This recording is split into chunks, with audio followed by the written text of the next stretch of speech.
ಎಲ್ರಿಗೂ ನಮಸ್ಕಾರ. ನೀವು ನೋಡ್ತಾ ಇದ್ದೀರಾ ಟಿವಿ ವಿಕ್ರಮ. ನಾನು ಮುಮ್ತಾಜ್ ಅಬ್ದುಲ್ ನೆಲ್ಲಡ್ಕ. ವೀಕ್ಷಕರೇ, ಮಮತಾ ಬ್ಯಾನರ್ಜಿ ಅವರ ವಿರುದ್ಧ ಆಪರೇಷನ್ ಶುರು ಆಗಿದ್ಯಾ? ಮತ್ತೊಮ್ಮೆ ಎಕ್ಸ್ಪೋಸ್, ಮತ್ತೊಮ್ಮೆ ಶಾಕ್, ಮತ್ತೊಮ್ಮೆ ಸಂಕಷ್ಟ. ಟಿಎಂಸಿ ಪಕ್ಷದಲ್ಲಿ ಹೊತ್ತಿಕೊಂಡಿರುವಂತಹ ಆ ಬಂಡಾಯದ ಬೆಂಕಿ ದೆಹಲಿ ತನಕನೂ ತಲುಪಿಬಿಟ್ಟಿದೆ.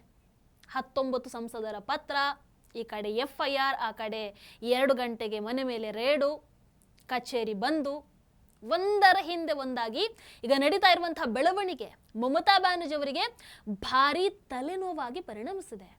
ಹಾಗಾದ್ರೆ ಇನ್ನು ಏನೇನು ಬೆಳವಣಿಗೆಗಳು ನಡೆದಿದ್ದಾವೆ ಒಂದೊಂದಾಗಿ ನೋಡ್ತಾ ಹೋಗೋಣ. ವೀಕ್ಷಕರ, ಪಶ್ಚಿಮ ಬಂಗಾಳದ ಮುಖ್ಯಮಂತ್ರಿ ಮಮತಾ ಬ್ಯಾನರ್ಜಿ ಅವರಿಗೀಗ ಮತ್ತೆ ದೊಡ್ಡ ರಾಜಕೀಯ ಸಂಕಷ್ಟ ಎದುರಾಗುವಂತಹ ಲಕ್ಷಣಗಳು ಕಾಣಿಸ್ತಾ ಇದ್ದಾವೆ.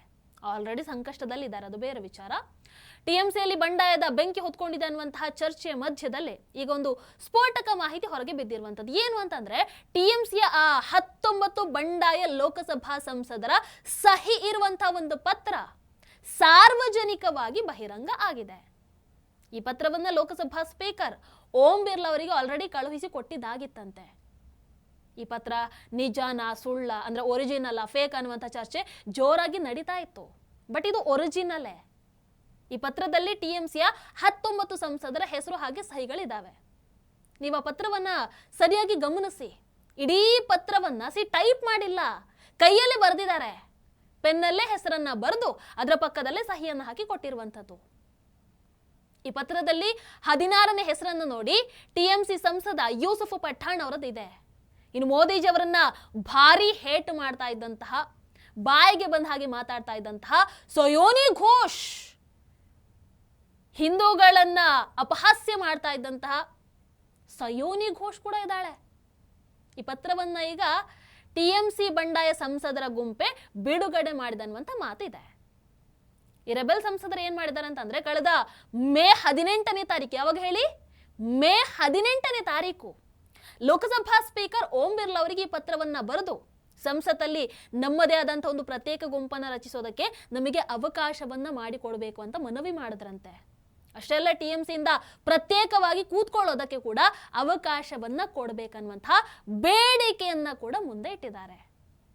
ಅಂದ್ರೆ ವೀಕ್ಷಕರೇ, ಪಶ್ಚಿಮ ಬಂಗಾಳ ಚುನಾವಣೆಯಲ್ಲಿ ಮಮತಾ ಬ್ಯಾನರ್ಜಿ ಅವರಿಗೆ ಹಿನ್ನಡೆ ಆದಂತಹ ಕೇವಲ 14 ದಿನಗಳಲ್ಲಿ, ಜಸ್ಟ್ 14 ದಿನಗಳಲ್ಲಿ ಟಿಎಂಸಿಯಲ್ಲಿ ಬಂಡಾಯ ಆರಂಭ ಆಗಿತ್ತು. ಆದ್ರೆ ಈಗ ಟಿಎಂಸಿ ನಾಯಕ ಕುನಾಲ್ ಘೋಷ್ ಈ ಪತ್ರದ ಮೇಲೆ ಯಾಕೋ ಡೌಟ್ ಇದೆ ಅಂತ ಹೇಳ್ತಾ ಇದ್ದಾರೆ. ಅಂದ್ರೆ ಈ ರೆಬೆಲ್ ನಾಯಕರದಲ್ಲ ಈ ಪತ್ರ, ಯಾರೋ ಫೇಕ್ ಮಾಡಿದಾರ ಅನ್ನೋ ಅರ್ಥದಲ್ಲಿ ಮಾತಾಡ್ತಾ ಇದ್ದಾರೆ. ಈ ಪತ್ರದಲ್ಲಿರುವಂತಹ ಸಹಿಗಳನ್ನ ಲೋಕಸಭೆಯ ದಾಖಲೆಗಳಲ್ಲಿರುವಂತಹ ಸಂಸದರ ಆ ಮೂಲ ಸಹಿಗಳೇನಿದಾವೆ ಅದರ ಜೊತೆಗೆ ಹೋಲಿಕೆ ಮಾಡಬೇಕು ಅಂತ ಆಗ್ರಹ ಮಾಡ್ತಾ ಇದ್ದಾರೆ. ಅಂದ್ರೆ ಈ ಸಹಿಗಳು ನಕಲಿ ಇರಬಹುದು ಅನ್ನುವಂತ ಅನುಮಾನ ಅವರಿಗೆ.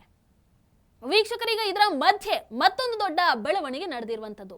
ಬಂಡಾಯ ಸಂಸದ ಜಗದೀಶ್ ಬರ್ಮಾ ಮಾತಾಡಿ, ಈಗ ಸದ್ಯಕ್ಕೆ ಟಿಎಂಸಿಯ 19 ಲೋಕಸಭಾ ಸಂಸದರು ಈ ಬಂಡಾಯ ಗುಂಪಿಗೆ ಬೆಂಬಲವನ್ನು ಕೊಡ್ತಾ ಇದ್ದಾರೆ. ಅಷ್ಟೇ ಅಲ್ಲ, ಮುಂದಿನ ಸೋಮವಾರ ಈ ಬಂಡಾಯ ಸಂಸದರು ಲೋಕಸಭಾ ಸ್ಪೀಕರ್ ಓಂ ಬಿರ್ಲಾ ಅವರನ್ನ ಭೇಟಿಯಾಗಿ ನಾವೇ ನಿಜವಾದ ಟಿಎಂಸಿ ಅಂತ ಹಕ್ಕು ಮಂಡಿಸ್ತೀವಿ ಅನ್ನುವಂತಹ ಸ್ಫೋಟಕ ಹೇಳಿಕೆಯನ್ನ ಕೊಟ್ಟಿದ್ದಾರೆ.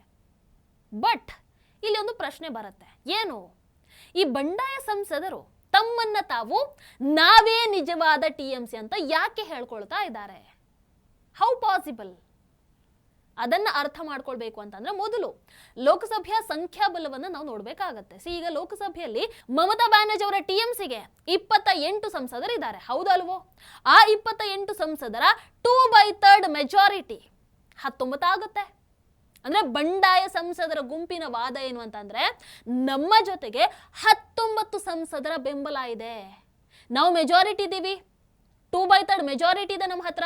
ಹೀಗಿರುವಾಗ ನಿಜವಾದ ಟಿಎಂಸಿ ನಾವೇ ಆಗ್ತೀವಿ ಅನ್ನುವಂತಹ ಹಕ್ಕನ್ನ ಅವರು ಮಂಡಿಸ್ತಾ ಇದ್ದಾರೆ. ಇದು ಲೋಕಸಭೆಯಲ್ಲಿ ಹೀಗಾದ್ರೆ, ಇನ್ನು ರಾಜ್ಯಸಭೆಯಲ್ಲೂ ಕೂಡ ಅಷ್ಟೇ. ಮಮತಾ ಬ್ಯಾನರ್ಜಿ ಅವರಿಗೆ ಹಿನ್ನಡೆ ಆಗ್ತಾ ಇರುವಂತಹ ಲಕ್ಷಣಗಳು ಕಾಣಿಸ್ತಾ ಇದೆ. ರಾಜ್ಯಸಭೆಯಲ್ಲಿ ಟಿಎಂಸಿಗೆ ಒಟ್ಟು 13 ಸದಸ್ಯರಿದ್ರು. ಆದ್ರೆ ಅವರಲ್ಲಿ ಈಗಾಗಲೇ 3 ಸದಸ್ಯರು ರಾಜೀನಾಮೆಯನ್ನು ಕೊಟ್ಟಿದ್ದಾಗಿದೆ. ಇದರ ಜೊತೆಗೆ ಮತ್ತೊಬ್ಬ ಸಂಸದೆ ರುಕ್ಮಿಣಿ ಮಲಿಕ್ ಕೂಡ ಜೂನ್ 11ನೇ ತಾರೀಕು ರಾಜ್ಯಸಭಾ ಸದಸ್ಯತ್ವಕ್ಕೆ ರಾಜೀನಾಮೆಯನ್ನು ಸಲ್ಲಿಸಿದ್ದಾರೆ. ಬಟ್ ಅದು ಇನ್ನೂ ಕೂಡ ಅಂಗೀಕಾರ ಆಗಿಲ್ಲ.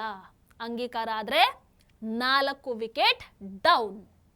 ಅಂದ್ರೆ ವೀಕ್ಷಕರೇ, ಒಂದೊಂದೇ ವಿಕೆಟ್ ಉರುಳ್ತಾ ಇರೋ ಹಾಗೆ ಮಮತಾ ಬ್ಯಾನರ್ಜಿ ಅವರಿಗೆ ತಮ್ಮದೇ ಪಕ್ಷದ ಒಳಗೆ ಒಂದರ ಹಿಂದೆ ಒಂದಾಗಿ ಹಿನ್ನಡೆ ಎದುರಾಗ್ತಾ ಇದೆ.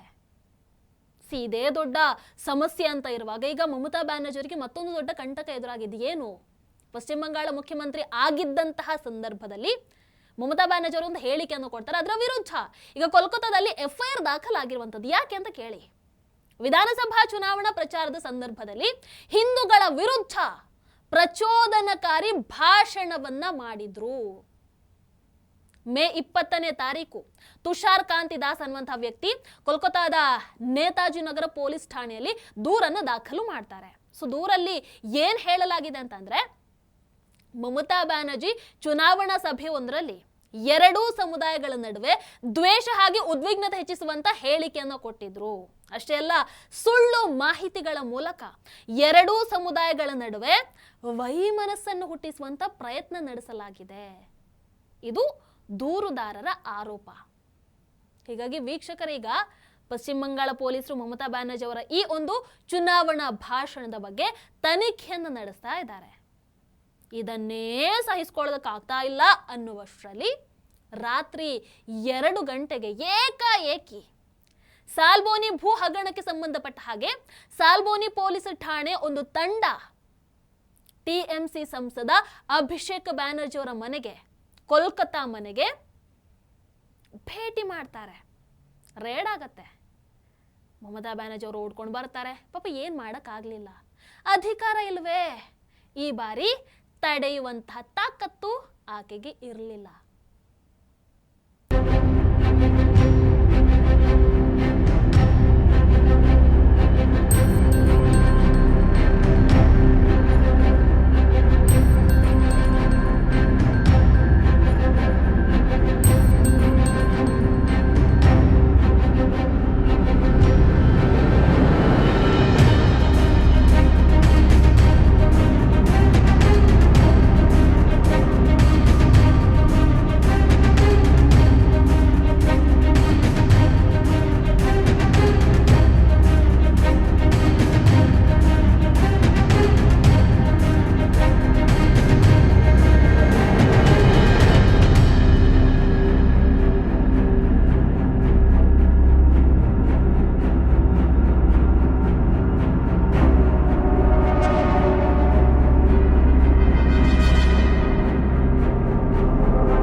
ಒಂದು ಕಡೆ ಆದ್ರೆ ಈ ಕಡೆ ದೆಹಲಿಯಲ್ಲಿ ಇನ್ನೊಂದು ದೊಡ್ಡ ಬೆಳವಣಿಗೆ ನಡೆದಿದೆ. ದೆಹಲಿಯಲ್ಲಿ ಇದ್ದಂತಹ TMC ಕಚೇರಿ ಕ್ಲೋಸ್ ಆಗಿದೆ. ದೆಹಲಿಯ 20 ರಾಜೇಂದ್ರ ಪ್ರಸಾದ್ ರೋಡ್ ಅಲ್ಲಿ ಕಾರ್ಯನಿರ್ವಹಿಸ್ತಾ ಇದ್ದಂತಹ TMC ಕಚೇರಿ ಇನ್ನು ಮುಂದೆ ಇರಲ್ಲ. ಇದು TMCಯ ಬಂಡಾಯ ಗುಂಪಿನ ಸಂಸದ ಪಾರ್ಥ ಭೌಮಿಕ್ ಅವರ ಸರ್ಕಾರಿ ಬಂಗಲೆಯಿಂದ ಕಾರ್ಯವನ್ನು ನಿರ್ವಹಿಸ್ತಾ ಇತ್ತು. ಬಟ್ ಈಗ ಅದು ಕ್ಲೋಸ್ ಆಗಿದೆ. ಸೊ ಅದು ಕ್ಲೋಸ್ ಆದ ನಂತರ ಅಲ್ಲಿ ಅಳವಡಿಸಲಾಗಿದ್ದಂತಹ ಮಮತಾ ಬ್ಯಾನರ್ಜಿ ಹಾಗೆ ಅಭಿಷೇಕ್ ಬ್ಯಾನರ್ಜಿ ಅವರ ಎಲ್ಲ ಪೋಸ್ಟರ್ಗಳನ್ನ ತೆಗೆದು ಹಾಕಿಬಿಟ್ಟಿದ್ದಾರೆ. ಫುಲ್ ಖಾಲೀಗ. ವೀಕ್ಷಕರೇ, ಕೇವಲ 1 ತಿಂಗಳ ಅವಧಿಯಲ್ಲಿ ಮಮತಾ ಬ್ಯಾನರ್ಜಿ ಅವರ ರಾಜಕೀಯದ ಪರಿಸ್ಥಿತಿ ಆಗಿರಬಹುದು, TMCಯ ಸ್ಥಿತಿಗತಿ ಆಗಿರಬಹುದು, ಎಷ್ಟು ಬದಲಾಗಿದೆ, ಎಂಥ ಒಂದು ಹೀನಾಯ ಸ್ಥಿತಿಗೆ ಬಂದು ತಲುಪಿದೆ ಅನ್ನುವಂಥದ್ದಕ್ಕೆ ಎಲ್ಲ ಬೆಳವಣಿಗೆಗಳು ಸಾಕ್ಷಿ. ಒಂದು ಕಡೆ ಪಕ್ಷದ ಒಳಗಿನ ಬಂಡಾಯ, ಮತ್ತೊಂದು ಕಡೆ ಸಂಸದರ ಅಸಮಾಧಾನ, ಇದರ ಮಧ್ಯೆ FIR, ರೇಡು, ದೆಹಲಿಯ TMC ಕಚೇರಿಯೇ ಮುಚ್ಚುವಂಥ ಪರಿಸ್ಥಿತಿ.